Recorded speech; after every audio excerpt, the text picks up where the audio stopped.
আপনারা যারা কাপ্রিতে আসছেন কিংবা কাপ্রিতে আসার জন্য প্রিপারেশন নিচ্ছেন, আমার এই ছোট্ট ভিডিওটা দেখে আপনারা পুরো কাপ্রির কাহিনীটা জানতে পারবেন। ইতালির নাপোলি শহর থেকে 40 মিনিটের লঞ্চ জার্নি। আমি আপনাদের সাজেস্ট করব কাপ্রিতে আসার পর প্রথমেই একটা প্রাইভেট বোট ভাড়া নিতে।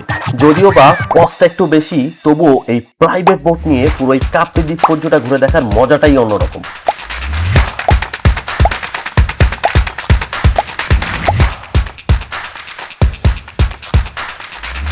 কাপ্রির one of the main view point Grotta Azzurra কিংবা ব্লু গ্রোত্তাটা ঘুরে দেখতে কেউ ভুলেও মিস করবেন না।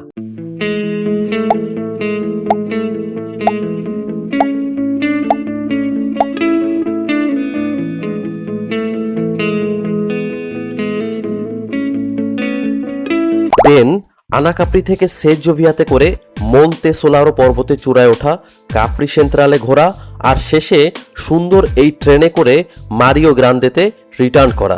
কাপ্রি যেটা ইটালির একটা অন্যতম সুন্দর দ্বীপপুঞ্জ হিসেবে পরিচিত, সেটা একসময় ছিল সোরেন্তো উপদ্বীপের মূল ভূখণ্ডের একটি অংশ। লাখ লাখ বছর আগে টেকটনিক প্লেটের প্রচন্ড নাড়াচড়ার কারণে সোরেন্তো উপদ্বীপ থেকে আলাদা হয়ে যায় এই দ্বীপটি, আর বিচ্ছিন্ন হওয়া এই পাহাড়ের চূড়াটি সমুদ্রের বুকে একা দাঁড়িয়ে থাকে। আপনারা কি জানতেন কাপ্রি এই সুন্দর দ্বীপপুঞ্জটা ঠিক এভাবেই সৃষ্টি হয়েছিল? যদি জেনে থাকেন অবশ্যই আমাকে কমেন্ট করে জানাবেন, আর আমার ভিডিওটা লাইক এন্ড শেয়ার করে অন্যকে জানার সুযোগ করে দেবেন। Thank you.